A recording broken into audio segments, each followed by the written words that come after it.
So as I mentioned, the topic of today's lecture is going to be these three lovely compounds, and they have a lot of biological relevance for us, both, just like straight up biology, but as well as, like medically speaking. So let's dive in. So as a refresher, we already went over carboxylic acids a little bit, but the carboxylic acids are any organic compounds that contain COOH, i.e. the carboxyl group, so CHO. Now, there's a general structure of a carboxylic acid, RCOOH. So you might remember from last week, we talked about esters, right? And carbonyl groups, with those were RCOR, right? Or RCHO, right? Those are our two groups we talked about last week, esters and carbonyl groups. But now we have carboxylic acids. So we have a carboxyl group, COOH. That's the defining feature. Now, these ones are easy to get tripped up between an ester and an ether. All the times, they're easy to get tripped up on. But the key structure here we see for our carboxylic acids are that OH group. I know your inclination is going to go, oh, it's an alcohol. And you would be technically correct, right? Any OH implies it's an alcohol. But what we're really seeing here is that double bond in the hydroxyl group there. So that's the kind of the key difference here. Now we have an example here. The thing that I hate the most in this world, irrationally, of course, not an actual hatred, but I hate acetic acid. I hate vinegar so much. I hate the smell of vinegar. I hate the way vinegar looks. I hate vinegar. So I hate acetic acid, but it is a great example of the most simple carboxylic acid out there.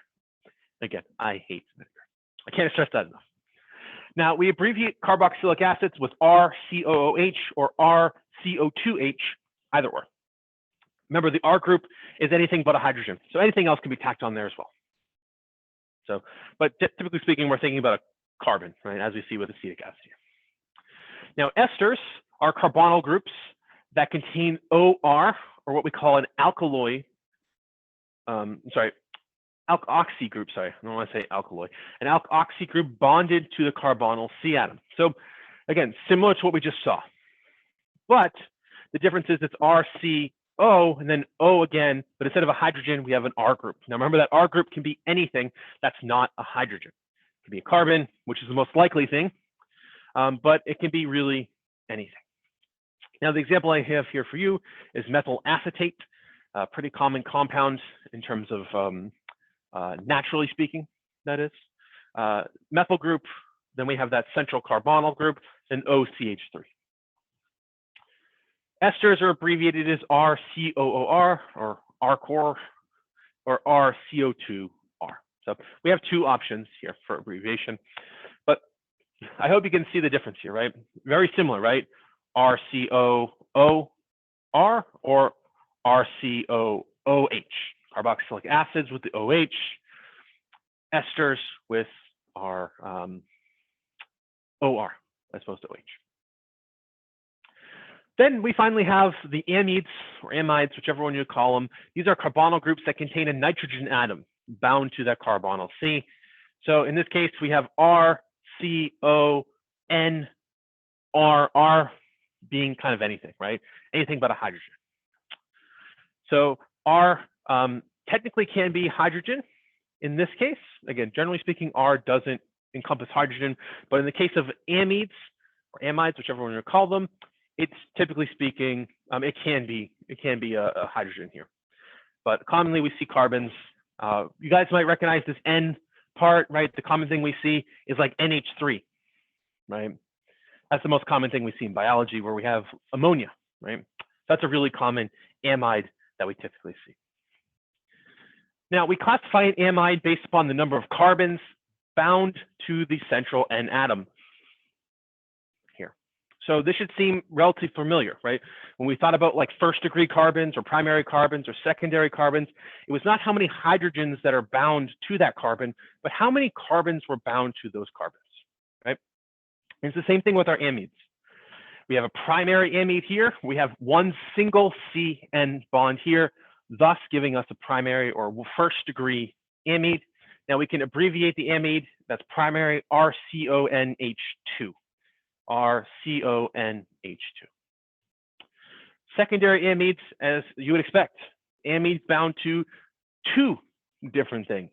And we can see that here, N, C, and then N, R. R can be C in this case as well.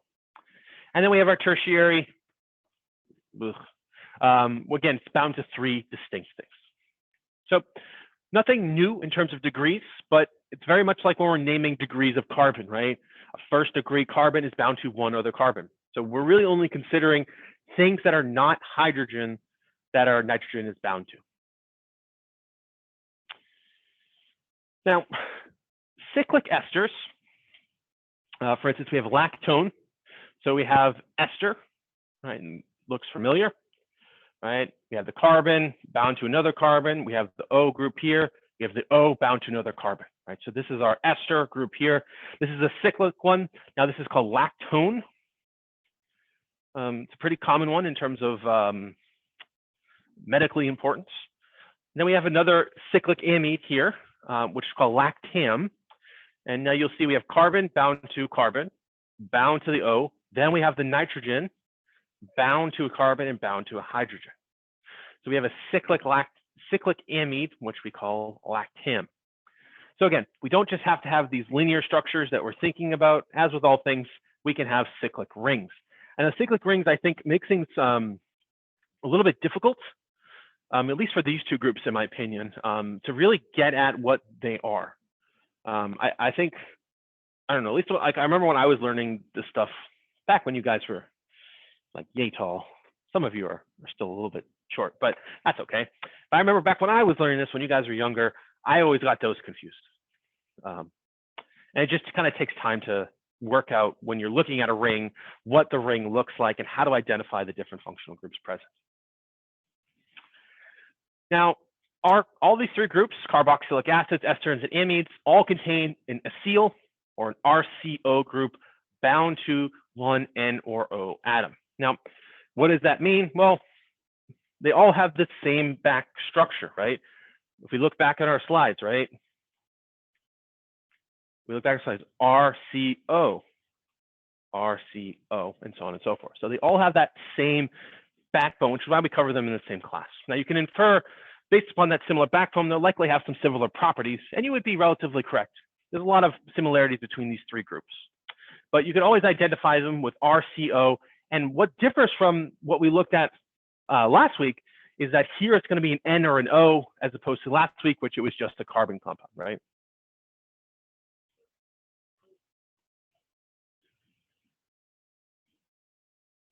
Yeah, so if it's a nitrogen, it's going to be an amide. If it's an OH, it's going to be carboxylic acid. And then if it's carbon bound to something else, it's going to be our friend, the ester.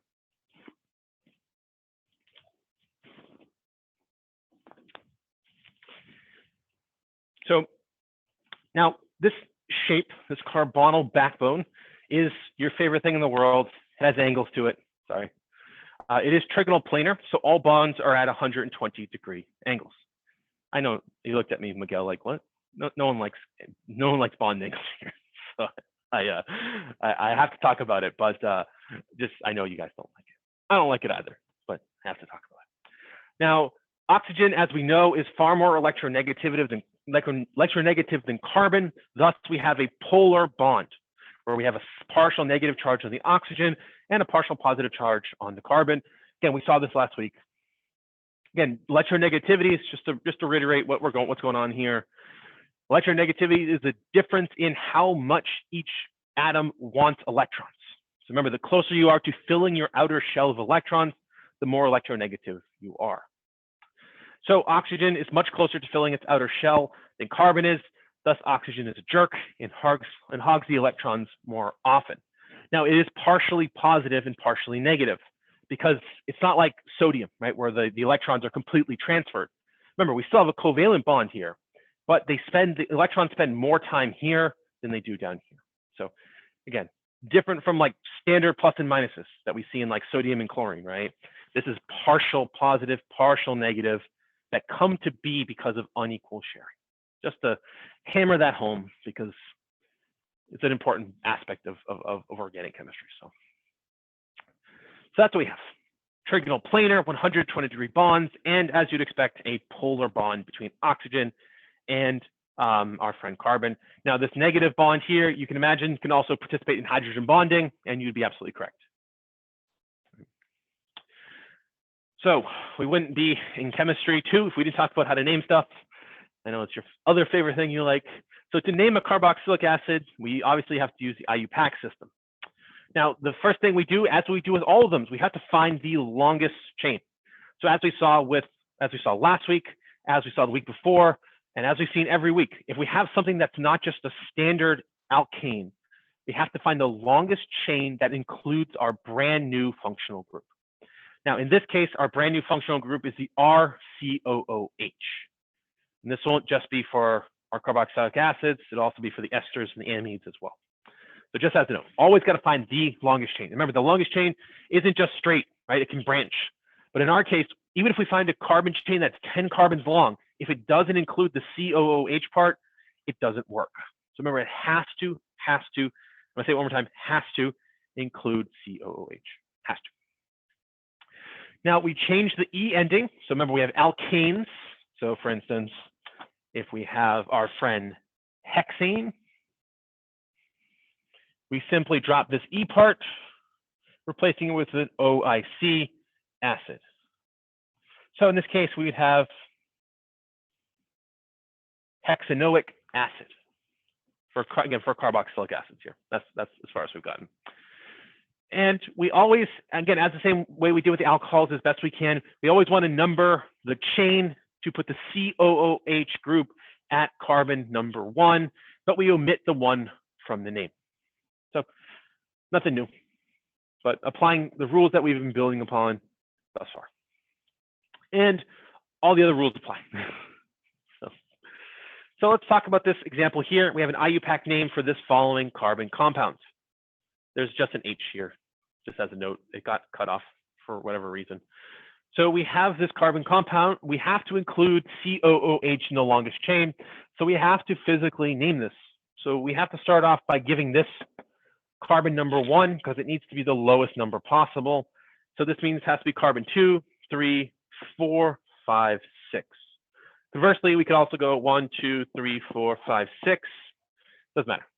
But for the purposes of this, I'm going to label our longest chain right here. So we have 6 carbons. So it means we have to use hexane. I just picked hexane out of the blue. I forgot this one was a hexane. So that's actually kind of nice. So we have hexane. That's cool. What else do we need to add to this? Yep, so we have 2 methyl groups here. So we have dimethyl, and that's at carbon 1, 2, 3, 4, and 5. So I have 4, 5 dimethyl. And then I have hexane, had to change it to hexanoic acid. So I dropped that E.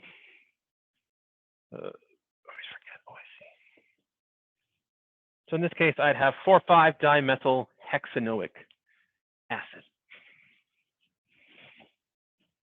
Oh, there it is. Sorry, I was looking for the eraser so I can eventually erase this. But again, walking through exactly what we did just now. I just got excited and wanted to draw. But we have hexanoic acid, 4,5-dimethyl hexanoic acid. Yep.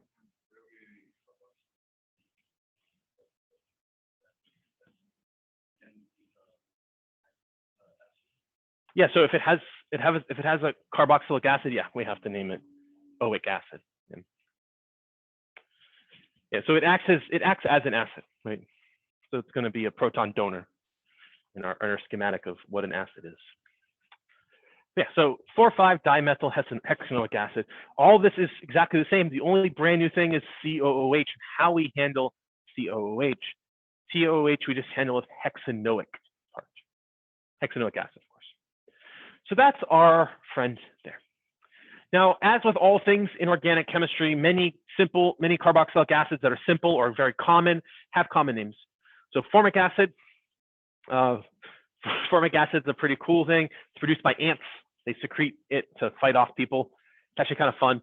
You can find ant hills in Massachusetts out in the Berkshires, and you can poke the ant hills and they'll squirt you with formic acid. It's actually kind of cool. Don't get it on your hands, obviously, but it's kind of a cool thing. my hated thing, acetic acid, and then benzoic acid is commonly used in like manufacturing. But so common names as a whole, but we generally don't deal in common names, but just want to let you know there are common names. Like we use acetic acid quite a bit in this lab. We're also going to use formic acid coming up in the lab too. So there's common things we use, just as a note. So, but if you were to name them with IUPAC, they would get a slightly different name. So now, the carbon adjacent to the COOH is what we call the alpha, or just denoted with the Greek letter for alpha or A carbon. So in this case, we have COOH, right? That would be here. Now, the carbon that's bound to that very first part here is going to be the alpha carbon, and the carbon bound to that carbon is thus called the beta carbon, just as a note. So let's, you'll see this actually, we won't really deal with it that much in this course, but I'm just making mention of it here because you will see this, like you'll see like beta lactam or alpha lactam and stuff like that. Just as a note, it just refers to where it's bound in terms of the carbon. Just wanted to give you a heads up. So let's name it ester next. Let's give the IUPAC name for this ester. Same exact sort of rules apply here. So we name the R group that is bound to the O atoms as an alkyl group. So we have our COO. So we have this central group here. Now we have a methyl group and we have an ethyl group here. Now, what we need to do is actually drop our ending. So in this case, we have to name this, so RCO. So we change the IC acid part. So we have this part here, IC acid. We change IC acid to 8. So in this case, it would be hexanoate 8. And which becomes the second part of the name. So we have this, right? So we have this methyl group. We have the COO part, which tells us it's an ester. Then we have this ethyl part. So in this case, what we're labeling is ethyl, because we have an ethyl group bound to the COO part. So we have ethyl as first, and then this part, CH3CO, if we go back a few slides. One more. There we go. This part is actually derived from acetic acid, right? CH3COOH, right? So this part is our friend acetic acid. I didn't have to go back that far. So what we actually do is we name this ethyl, and then we have acetate. I know it's kind of a weird thing. So a lot of IUPAC rules aren't quite applying here outside of the ethyl part. But in this case, we have acetic acids, because this is derived from acetic acid. So it becomes, instead of acetic acid, it's now acetate. So if we had, for instance, if we had hexanoic acid, it would call hexanoate, just as a note. So we're just simply, and again, this is a kind of a unique case. We'll do more naming on Wednesday with these, so it's a bit more clear. But this is kind of a unique case here. But in this case, we have ethyl group. We have the COOH part, or the COO part, I should say, or RCO. Thus, we have ethyl acetate. And again, the key here is replacing oic with 8. Oic acid with 8. And that derives from replacing ane, or there's the E, to oic acid. Now, amides are along the similar lines. Now, all first-degree amides are named by replacing the OIC acid here of the parent carboxylic acid with amide.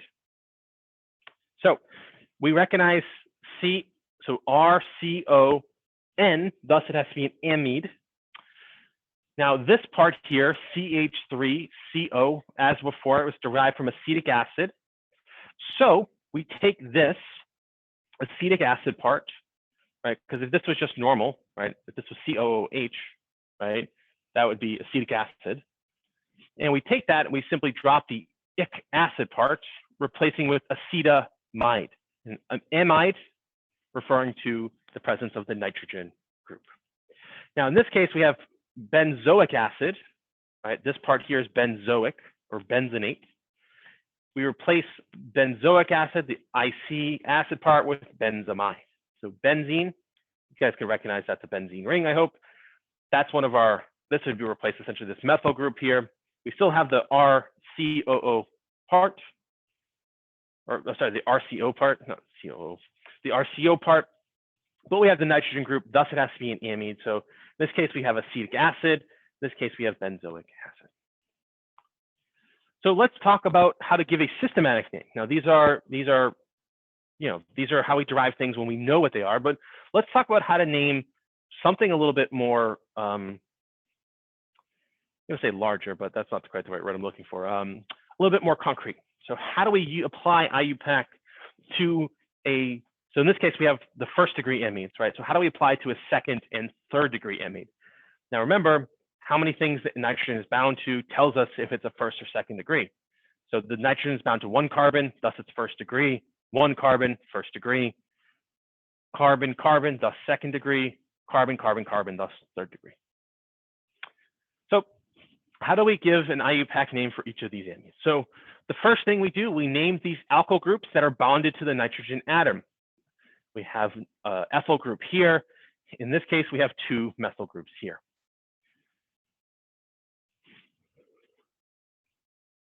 And what I think actually might be a little bit nice for you guys, that you might actually like this, we actually use the prefix N- preceding this name.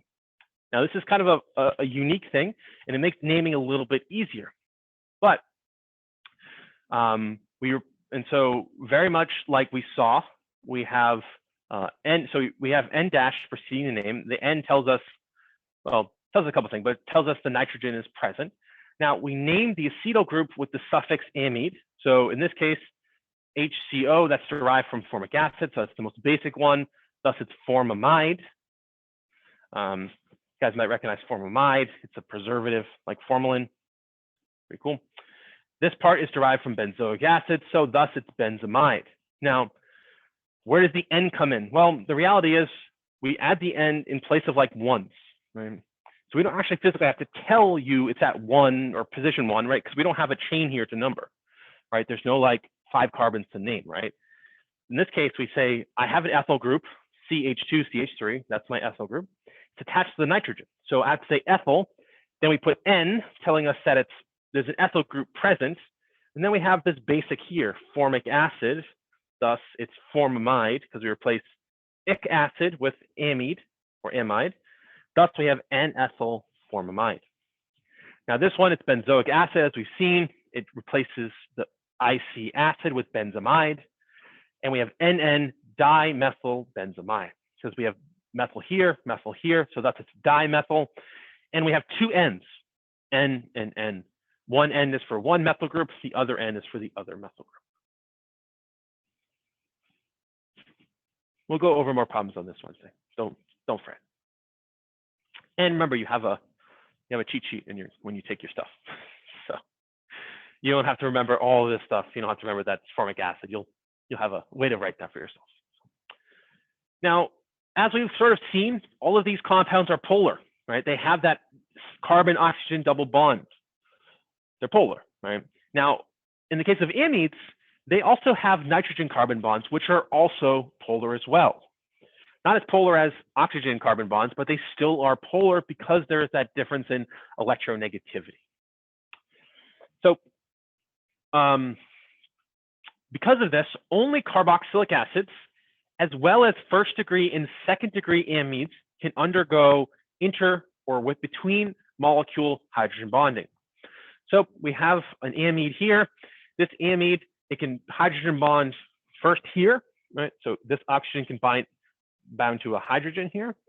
And in addition, the hydrogen here can interact with the with the oxygen of something else. So they have, because of these polar bonds, have the capacity to form hydrogen bonds. So you can imagine that these would also be soluble in water, right? They can form hydrogen bonds. Thus, they can dissolve in water, because that's how water dissolves stuff, hydrogen bonds. Now, carboxylic acids have a higher boiling point than similar alcohols. So you guys will recall alcohols pretty much had like the highest boiling point of things we've looked thus far. Well, we're actually topping that now. So if we look at a similar size alcohol, 1-propanol, boiling point is 97 degrees. Acetic acid has more hydrogen bonding, thus it has a higher boiling point at, again, similar size. Well, this one's slightly bigger than this one, but that's okay. Similar size, higher boiling point. Now, carboxylic acids also have higher boiling points, but they have higher boiling points in esters. So if we look at, for instance, we have this ester here, boiling point of 58. This acetic acid has a higher boiling point to that. So in terms of the rankings, esters are below alcohols. But our friend here, our carboxylic acid, again, has a higher boiling point here at 141 degrees. So carboxylic acids, because of all that hydrogen bonding, which again, might seem kind of trivial, but it's really not, right? The capacity of things to stick together, right, makes it harder for things to boil, right? That's what all boiling is, right? Boiling is going from a liquid to a gas, right? Now, in this case, if we're going from liquid to gas, it has to escape the liquid phase. And you can imagine, like, if you're playing like, essentially, like you can think about like playing Red Rover, right? If you have, say, equal numbers on both sides, well, the rope doesn't really move, right? But if I have 10 people on one side and one person on the other, well, that pull of that 10 people is going to be very strong, thus preventing any one person from, basically keeping that other person on the other side, right? That's sort of what I'm going for. I don't think that's the best analogy, but I'm kind of racking my head to think of a better way to think about how hydrogen bonds give you that sort of higher boiling point. But just know, bonding, higher boiling point. Now, first and second degree amides have higher boiling point than 3-degree amides and ester, also because of intermolecular hydrogen bonding. So we have an ester, boiling point of 58 degrees, a third-degree amide, boiling point of 153 degrees, and then a first-degree amide with a boiling point of 213 degrees. Why intermolecular hydrogen bonding? This NH2 makes hydrogen bonding possible, as does the CO bond. But if I replace this N with a C bond, there's not as much capacity for hydrogen bonding as there is relative to here. So again, more hydrogen bonding, more polar bonds, higher boiling points, harder to pull apart. Now, carboxylic acids, they have some pretty common applications in your life, whether or not you realize it. But most carboxylic acids have a foul, or what we would call a biting odor, almost like tangy in a sense. So I think maybe the best way to think about it is, like, you guys ever had sourdough bread? Right? Never had sourdough bread, Miguel? Oh, you got to try something. Anyways, sourdough bread, when you eat sourdough bread, it has that, like, at the end of it, it has that, like, kind of biting flavor, that really strong flavor that's characteristic of sourdough, right? Yeah, you might think it's limey. It's like punchy. That limey taste is actually acetic acid, which is one of our carboxylic acids. So just as a note, that taste in sourdough bread is due to the properties of these carboxylic acids, which again typically have, I would consider a biting odor or maybe a tangy odor to them. As much as I hate acetic acid, sourdough bread is awesome. It's the best. You should try some, Miguel. Disappointed in you. Not really, but just. Now, formic acid, as I mentioned, is pretty common as something ants produce. But if you ever got stung by an ant, which actually hurts a lot, they inject you with formic acid, so it burns your skin. It's really not a pleasant thing to experience. Well, so there's different types, right? So you're from Texas, Miguel, so you have fire ants down there, Solenopsis invicta. Those bite and they sting, so they're little jerks. So they will inject you with formic acid. They also inject you with venom. So formic acid just causes irritation. Venom causes an inflammatory reaction, which gives you those bumps. Yeah, those are jerks. Yeah. No, we don't have fire ants here yet. Maybe in the future. So if it gets hot enough, so if climate change takes enough of a foothold, yeah, we'll have fire ants here. So I just remember, because I grew up in Texas, and I remember we had like a relatively new house, so like it's all disturbed area in my backyard behind the fence, which fire ants love. And so I remember like we'd have fire ants in our backyard, and you wouldn't be paying attention, and they crawl all over you and they start biting you. And so we had a pool, so we would just jump into the pool to get rid of fire ants. Nothing to do with anything we're talking about today, but I'm just reminiscing because I thought about formic acid. So anyways, but Miguel can attest, fire ants, for lack of a better word, they suck noodles. Part of it's because of their formic acid. So, now, acetic acid, as we discussed, it's sour tasting, it's vinegar. It can be made actually by the oxidation of alcohol. And actually, if you ever had like bad wine, which many of you aren't old enough, but eventually one day you might have bad wine. If you want to know why wine goes bad, it's because it's oxidized in the presence of air. The alcohol is oxidized into acetic acid, thus giving wine its kind of gross taste if it's been sitting around for too long. And again, I say sitting around, not like in a sealed bottle, but in a bottle that's been exposed to the air. And then we have hexanomic acid. If you guys ever wonder why locker rooms stink, it's actually a really common thing that is produced. Partly it's your own biology, but a lot of it's the microbes on your feet. And they produce hexanoic acid, which gives dirty socks in locker rooms their nasty smell. Yeah. So, yeah. Now, many other carboxylic acids, they're actually used supposedly, of course, not like clinically proven, but supposedly to smooth fine lines. Now, these carboxylic acids are what we call alpha hydroxy acids. And so there's a couple of them you guys probably have heard of. This is the generalized structure for an alpha hydroxy acid. You know, it's because it has, this is the alpha carbon here, which is why the alpha part comes. It's just something bound to that alpha group. Now, one of the common ones you'll see in skincare products is glycolic acid. It's pretty commonly advertised as being part of them. Lactic acid is also used as like a smoother for your skin. Again, supposedly a smoother. There's not a lot of clinical evidence that these actually work. Yep. It is, yes. So you also notice lactic acid is what builds up when you exercise really heavily. So for those of you that are athletes, you've been, say, you know, for instance, I know Alexia plays basketball. When she's running up and down the court for 40 minutes, well, as her muscles start to get tired, she starts to see a buildup of lactic acid. It's a byproduct of fermentation in your muscles. So carboxylic acid is not just important for smoothing skin, supposedly, but also a product of metabolism. Also, if you guys like sauerkraut and kimchi or yogurt, there's lots of lactic acid in those things as well from bacteria. But anyways, back to skincare. These acids supposedly work by removing the outer, older layer of your epidermis, revealing healthier looking skin. Again, not clinically proven, but just something companies say. And they're not dangerous, so you can just put them on your skin and you don't have to worry about it. But again, not proven, but that's what they say they do. Now, 3 common pain relievers, which have clinical evidence behind them, are aspirin, ibuprofen, and naproxen, or naproxen, whatever you want to call it. So aspirin is just going to be like just aspirin. Ibuprofen is Advil, and then naproxen, or naproxen, whichever one you want to call it, would be Aleve. So 3 common over-the-counter pain relievers. They contain carboxyl group COOH, COOH, COOH. In terms of how they relieve inflammation, it's not actually related to the COOH part, just as a note, but they do have carboxylic acids. Now, pain relievers block the synthesis of what we called prostaglandins.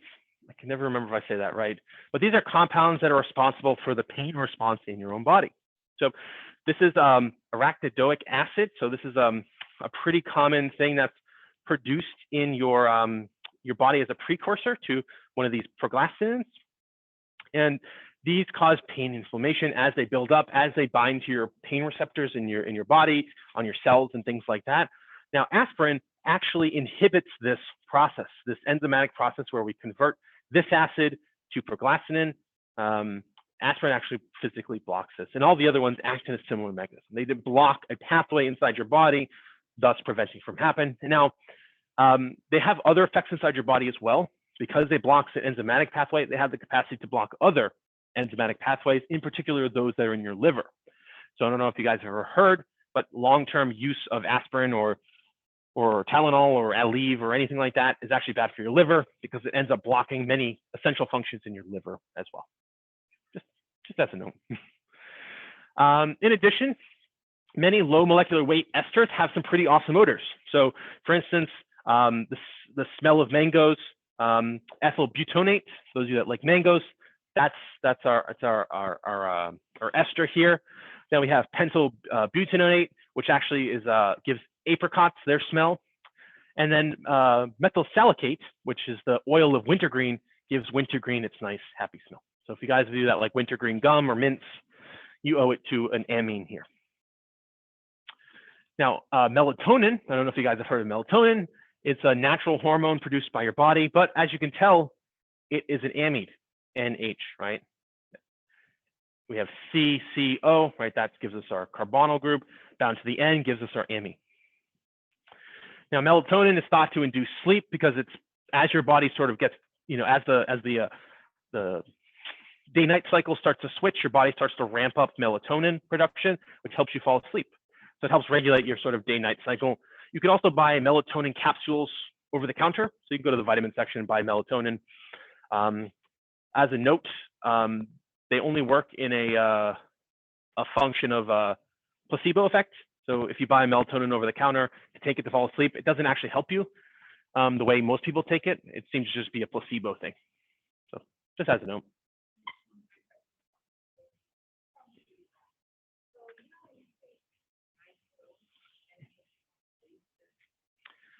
No, NyQuil has diphenhydramine in it, so that's Benadryl. Benadryl naturally makes you kind of sleepy.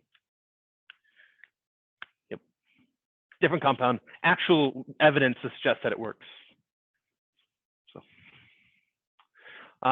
we have another one, benzocaine. It's the active ingredient in topical anesthetic.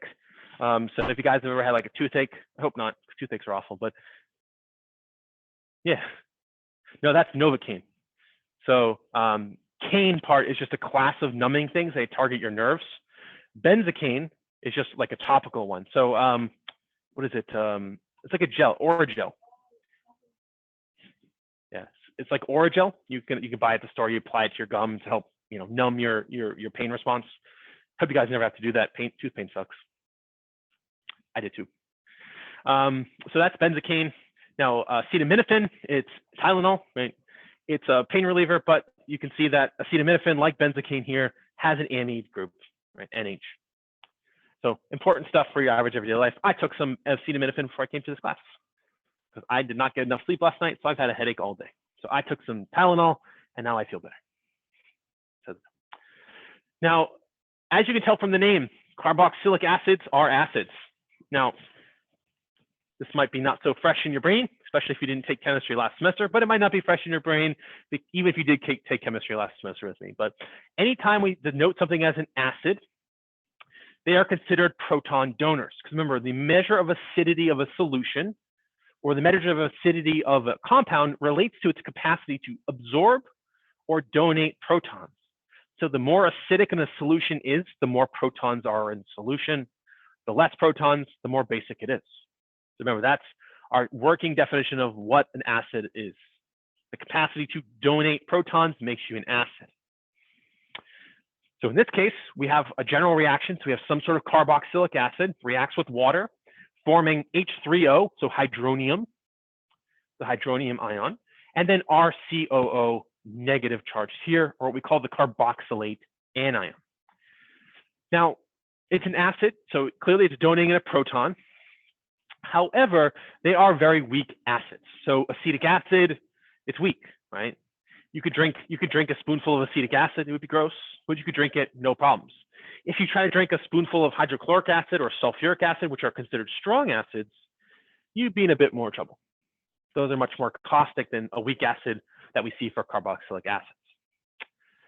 That being said, only a small number of carboxylic acids are fully ionized in an aqueous solution. So remember, strong acids completely dissociate when they're in water. Weak acids only partially dissociate. That's how you sort of determine whether or not something is a strong or a weak acid, right? Strong acids, they always fully dissociate into the ion and hydronium. Weak acids only partially do that. Now, carboxylic acids will react with bases such as sodium hydroxide, and they'll form water-soluble salts. So we have sodium hydroxide reacting with acetic acid here. This proton is donated. Thus, and it's donated from the acid to the hydroxide ion here, thus forming water. Always handy. And we're forming sodium acetate. Now, as we donate this proton, i.e. the hydrogen, we create a negative charge here on this oxygen. That negative charge is an actual full-on negative charge. It's not like a partial negative charge. It's a full-on negative charge, right? This implies full negative charge, right? So now that we have a full negative charge here, it can interact with the positively charged sodium, forming an ionic bond, forming the compound sodium acetate.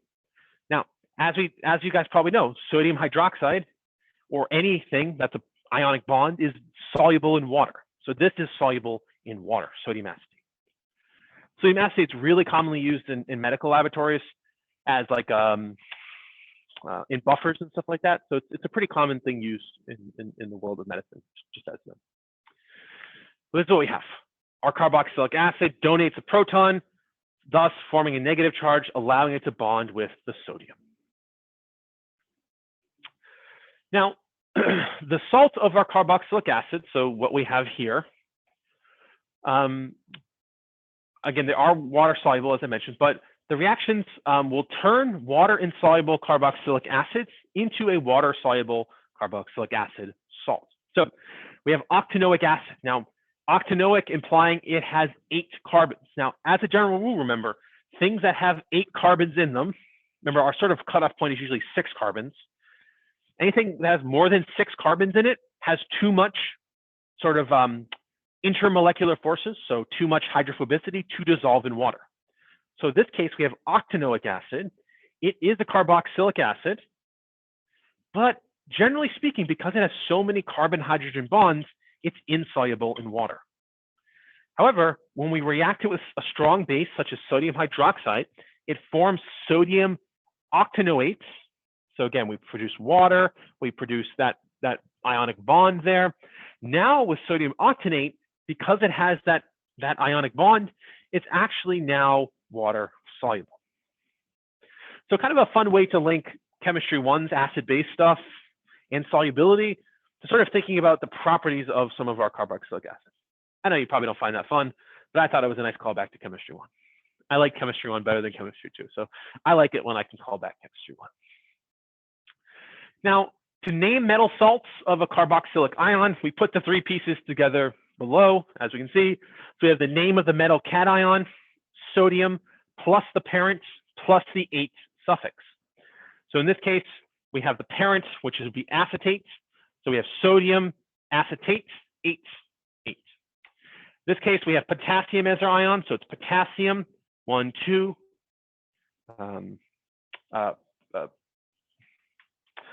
This would be proponic acid. Proponic acid we changed to propanate. Sorry, words are hard. So, sorry about that. But again, all we're doing is taking the metal cation, the parent, which we kind of already knew, and sticking on the 8th part. So potassium propanate, sodium acetate. Sodium acetate is really common in soil, just as a note. Acetate's it's a really common byproduct of fermentation, which happens a lot in soil. So you have lots of sodium acetate forming in soils, just as a note. I know you guys don't care about that, but I care about that, so I'm just telling you anyways. Now, let's talk about our friend soap. Because we had a lab about soap. You guys made a mess. Just want to let you know that was the worst lab to clean up ever. Like all that gross fat was just such a pain in the butt to clean off this stuff.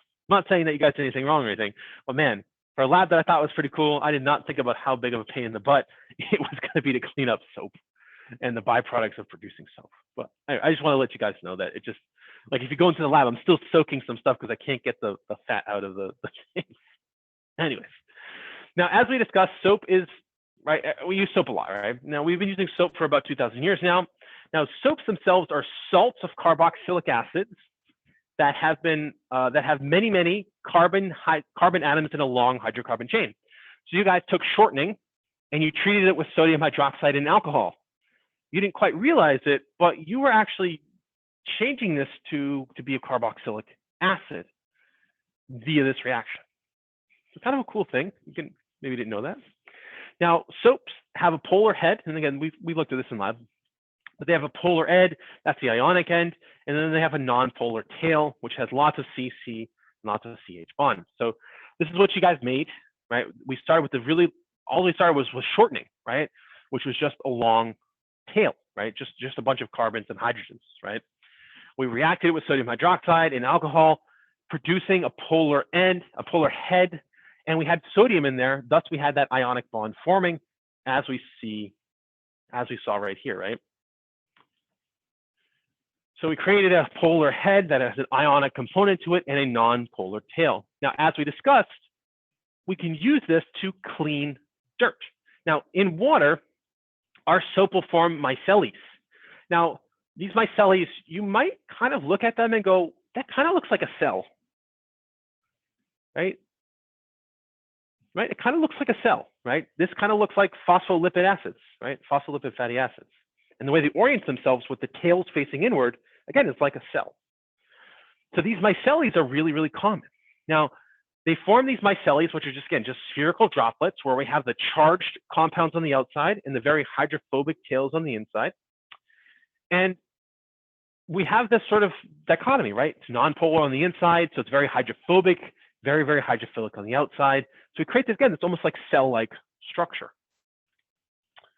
Now, these nonpolar hydrocarbon tails, because they have lots of hydrophobic interactions, they can trap other hydrophobic things, such as grease, oil. So, guys, I'm sure you guys have seen the commercials for like Dawn, where they clean the cute little ducks because they're covered in oil from the awful oil company. Well, how does that work? Well, Dawn has soap. It has these hydrophobic interactions and these ionic heads. Thus, they can isolate the oil, which is very hydrophobic, with these long tails, thus trapping the oil and allowing the oil to be washed out of the very cute ducks' feathers. I'm going to say hair, but ducks don't have hair, right? So we have that sort of cool thing, right?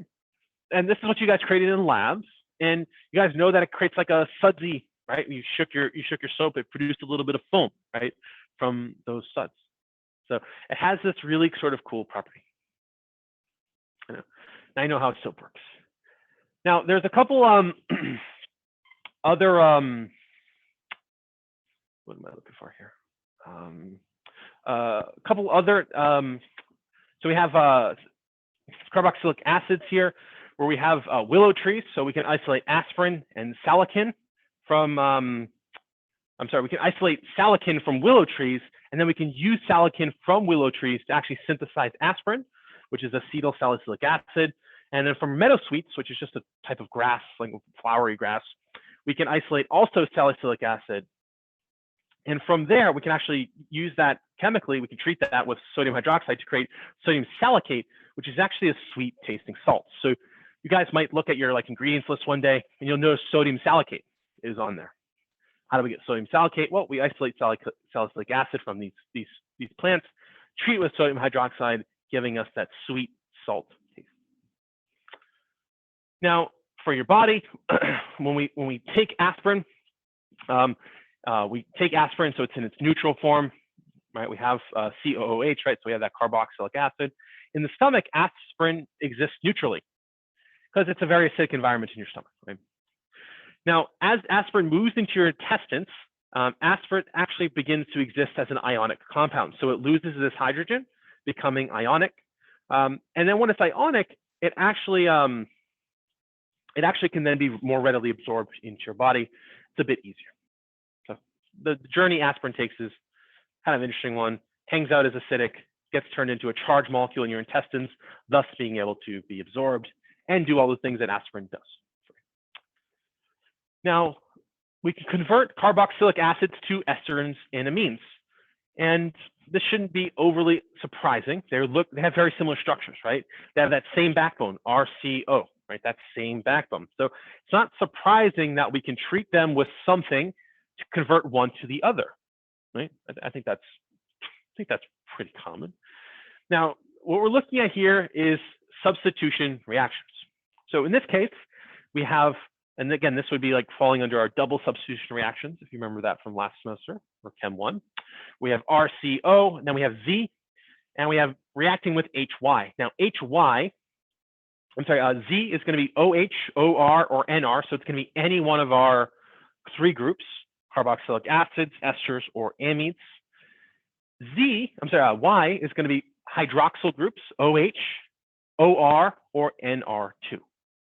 So basically, we're reacting whatever we have with something that resembles the other one. So in this case, if we have, for instance, if Z was OH and we wanted to make it an amide, well, we would have H bound to Y, and we would need to make an amide, we would need NR2.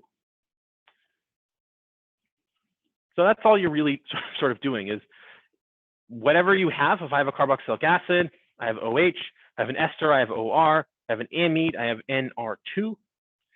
And if I want to change, say, one to the other, I just have to select the appropriate substitution. If I want to go from carboxylic acid to amide, I have to have an NR2 for Y. If I want to change a carboxylic acid to an ester, I have to have OR where Y is. If I want to have an amide to a carboxylic acid, well, I need to have an amide here and OH here.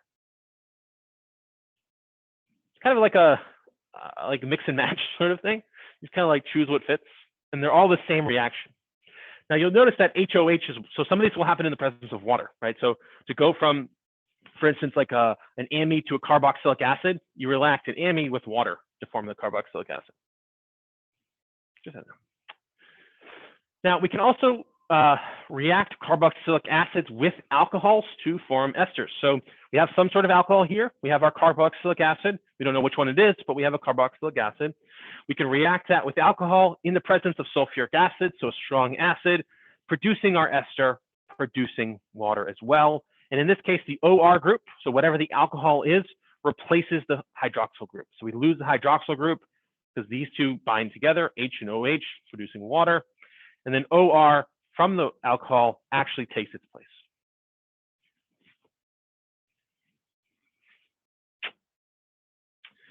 Now, the formation of an ester is done by what we call Fischer esterification. So not to be confused with Fischer projections, but this is Fischer as in like how we spell our school's name. And so this is Fischer esterification, where we have some sort of compound here. So it's a carboxylic acid. It reacts with HOCH3. And we have this, again, this substitution reaction. So this is specific type is what we call a Fischer esterification, because we're going from a carboxylic acid. Now we have an ester. Now, the esterification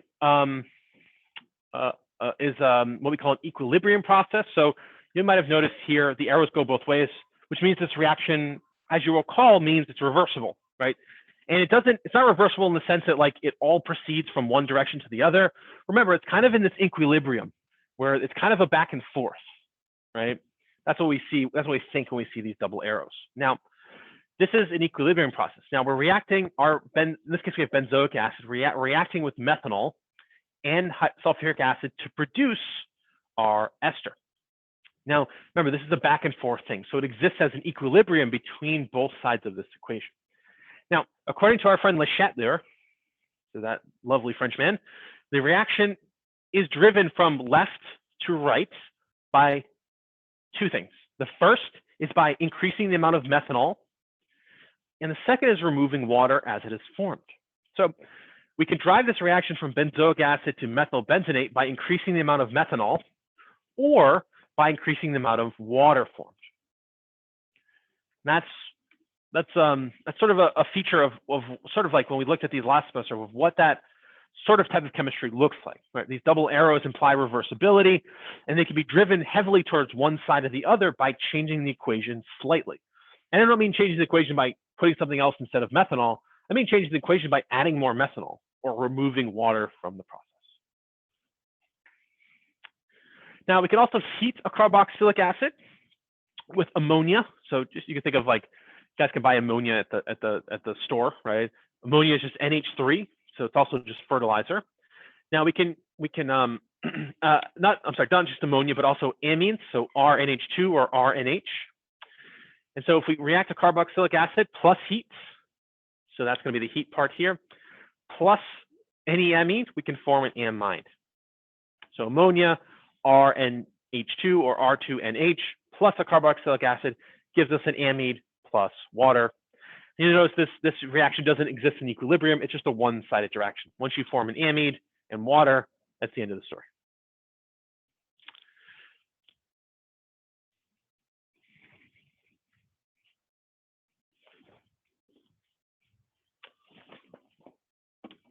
All right.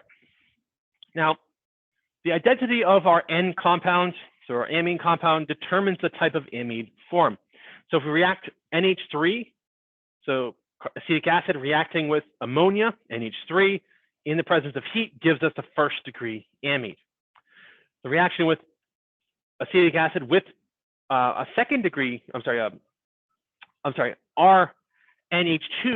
as we see here, plus heat gives us a second degree amide because nitrogen is bound to one carbon and then a second carbon here. And then the reaction with R2NH forms the 3-degree amide. So again, acetic acid reacting with dimethylamine, we can see we form a 3-degree. Why is that? We have one carbon here, and one carbon here, thus making it a 3-degree amide. Now, esters can react with water to form carboxylic acids and alcohols as well.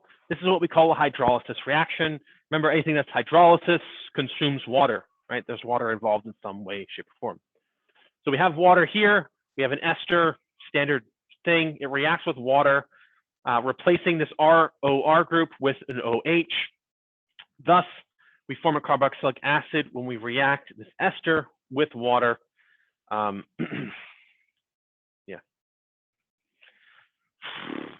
Chemistry. Look at how many more slides do I have? Oh man, I got way more slides.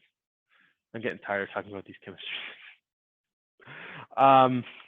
So we can also have an example of this. So we have an ester hydrolysis using an acid catalyst.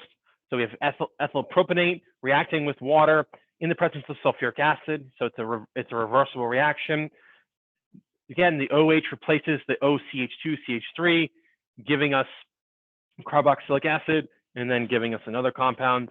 Now, this reaction can be driven to the right by increasing the amount of water we saw previously. Now, hydrolysis, ester hydrolysis is also what we did in lab, where we did saponification, so how we made our soaps. So we have an ester reacting with water in the presence of sodium hydroxide, gives us a carboxylate ion plus an alcohol. So you guys will remember that you treated yours with sodium hydroxide, and there was water present because you had some water in your solution as well, allowing us to do this part, forming a carboxylate anion, which is the charged head of our soap, right? Giving the soap its soapiness. Now we can treat an amide with water in the presence of an acid catalyst as well. This forms a carboxylic acid and an amine salt. So we have an amide reacting with water and a strong acid, HCl. It forms carboxylic acids and an amide salt. Why is it an amine salt? Well, it's positively charged nitrogen here, reacts with a negatively charged, forms an ionic bond with a negatively charged chlorine here. Now, amides can also be hydrolyzed in an aqueous base to form a carboxylate anion and amines. So we have an amide, water, and sodium hydroxide. We form carboxylate anion plus our friend ammonia here. So we're substituting the OH for the NH2 here as well. But you also notice we have that ionic bond forming here as well. Now, something a little bit more medically related, we have triglycerides. These are common naturally occurring esters. You guys have probably heard of triglycerides at some point in your careers as a person. They contain 3 ester groups, each with a long carbon chain. So we have so we have ester, ester, ester, which gives us the triglyceride part. This structure here is what we call glycerol, which is why it's triglycerol, just as a note. So we have 3 ester groups here. They're linked together. And these R groups here have carbon chains that are between 11 and 19 carbons long. So triglycerides should look relatively familiar. Now, animals, and the reason this looks familiar is because we store energy in the form of triglycerides. So guys got any little bit of chubby on you anywhere, you got triglycerides hanging around. That's just what we call adipose tissue or fatty tissue. Now, we can use enzymes called lipases where we can hydrolyze or break apart those 3 bonds. Oops. So we can use an enzyme called lipase to cleave this right here and here, breaking apart triglycerides. So just a note. Well, the reality is you don't. So fats aren't the best energy source, right? I mean, they're great for storing energy, but you need enzymatic machinery, lipases, to break them down. But even then, they have such long tails, they're not the best to get energy from. So fats are not the best way to get energy. They're great for storing energy, but they store a lot of energy, don't get me wrong, but harvesting that energy is hard. And your body would rather break down its own protein first for energy, but it definitely wants sugar first. Fats are kind of at the end of the line. Yeah. Now, so that's what's going on. Now, diets that are high in fat. So, as my friend, I have a friend who likes to call it just the American diet. He's from Morocco. He just calls it he's a scientist. He calls it the American diet. I think it's funny. But diets that are high in fat can lead to obesity. So we have because we can form triglycerides easily from fats that are found in oils. Now the fake fat, or olestra, I don't know if you guys have ever had olestra before. It's kind of got a weird taste. But it was actually invented to replace some triglycerides in snack foods, thus potentially making them healthier. The health benefits of olestra are still up in the open. But our enzymes actually physically can't hydrolyze olestra as a product. So olestra has a similar structure to this. Our lipases can't break these bonds, thus getting energy from them. So it actually seems to pass through your body unmetabolized. There's a little bit uncertainty of how effective that is, because there are many bacteria that can break down olestra, and they are in your gut. So how effective this is a little bit iffy. But in theory, your enzymes can't break down olestra, thus it should be a way to get fat without actually ingesting fat.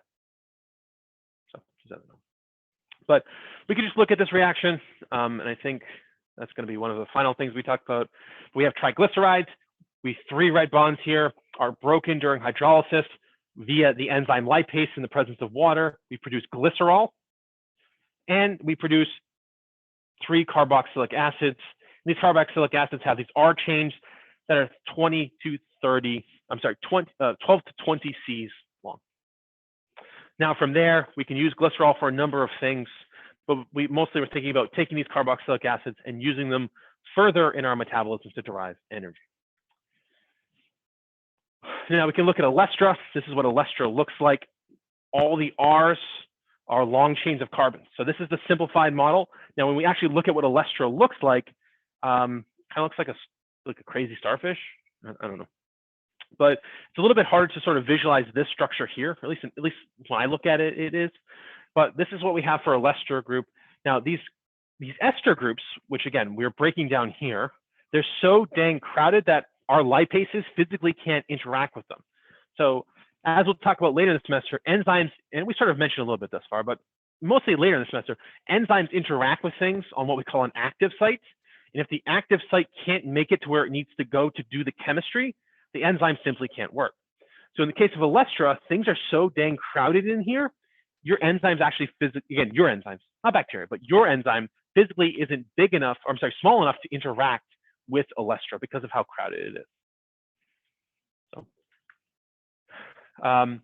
now fibers such as wool and silk that are derived from animal proteins, they're joined together by what we call amide linkages. Now, 2 really common synthetic polymers that we use are actually polyamines and polyesters.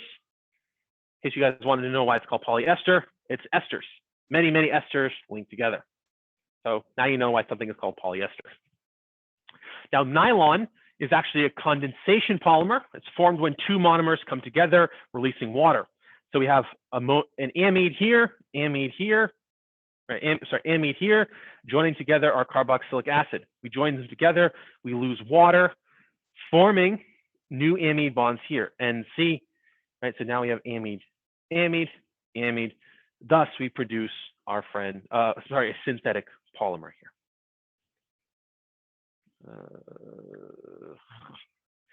Now, the most common polyester is polyethylene, terephthalate or PET or PET, whatever you want to call it. This is used for many materials, including making Dacron and Mylar. And these are used for actually making in soft drink bottles. Now, for those of you that are in biology with me, Bio 2 with me, you'll learn how bad PET is. But PET is really bad for your health, especially for your reproductive health, just as a note. Now, PET, it's used because it's super duper cheap. Like PET is like, if you wanted a gallon of it, it'd be like a few pennies. So it's really cheap, which is why manufacturers love it, because it keeps down costs. But PET also makes really strong, stable materials, which is why you can have a plastic bottle that can sit on your desk for years and years and years, and it doesn't break down. I say break down, not decompose, break down. So in this case, we have PET. These have ester bonds. So we have RCOO, thus telling us it's an ester. And PET and is just a bunch of things joined with ester linkages here. And I'm going to skip a little picture. Now, slowly degrading polyesters are actually really useful for making sutures. So if those of you that have ever had stitches before, at least modern stitches, you'll know your doctors, unless they're really big stitches, they'll just tell you to let them dissolve. Well, how does that work? Well, they mend your tissue by these essentially synthetic but slowly degrading polyesters, but the sutures eventually break down. So the way we make these sutures is we react glycolic acid with lactic acid, producing ester bonds, CO bonds, thus making esters.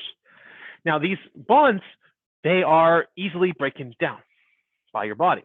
So as they sit in your body, keeping your arm held together, well, they'll start to break down because your own body and your microbes on your skin can actually break these bonds down pretty easy. So we have this synthetic compound that we make. It's not as bad as like PET, which doesn't break down at all. Used to sew your skin together, or even worse, maybe your arm back to itself. But they break down over time because, again, we can break down these CO bonds, thus breaking down the fibers. I think that's pretty cool. Now, many polymers, as I've mentioned, don't degrade. And millions and billions of tons of them end up in landfills every year, including into the oceans. Now, the lower a polymer's recycling code, 1 to 6, so you guys have probably seen the little recycling thing. It has a number in it. This refers to the easeability to recycle the polymer and to essentially combat our waste problem. So 1s are easy to break down, 6s are really hard to break down. Now, PET has a recycling code 1. It's technically the easiest to recycle because it's easily to be reused, but PET, like all these synthetic polymers, generally speaking, are very hard to break down naturally. Now, sort of the last thing for today is we're actually going to talk about beta lactams, which should sound a little familiar, right? We said alpha and beta earlier for our nitrogens here and carbons, but penicillin is a great example of a beta lactam. Now, antibiotics such as penicillin, it all started in 1928. I'm sure you guys probably heard the story of how Alexander Fleming invented penicillin, right? He left the petri dish open, it got fungus on it. He noticed the fungus didn't grow. The bacteria didn't grow where the fungus was growing. He isolated penicillin, thus ushered in antibiotics. Cool story. Now, penicillin interferes with the enzyme that actually synthesizes bacterial cell walls. So as you guys may or may not know, bacteria have an outer cell wall. There's an enzyme associated with making that. Penicillin, like all beta lactams, interfere with those enzymes. So, but in this case, all penicillins actually contain beta lactam. Well, how do I get beta lactam? Remember, this alpha carbon, remember this nitrogen here, this sort of structure here is what we call a beta lactam ring. So beta lactams are just antibiotics that have that beta lactam ring. Now there's a whole group of enzymes called beta lactamases that bacteria have that actually break down these beta lactam rings, thus rendering antibiotics ineffective. Fun stuff. Now we can look at a couple different types. We have penicillin G. This is what you would take, for instance, if they don't give it too much anymore, but if somehow you contracted syphilis, you would take penicillin G. It's one of the best antibiotics for killing syphilis. Then amoxicillin, the great broad spectrum antibiotic. I took it last year when I had a toothache, helped my toothache quite a bit. So anyways, that's going to be it for today. I know that was a lot of chemistry, a lot of reactions, but when it's time to go over the exam stuff, you'll have a general idea of what's the most important for what to understand here.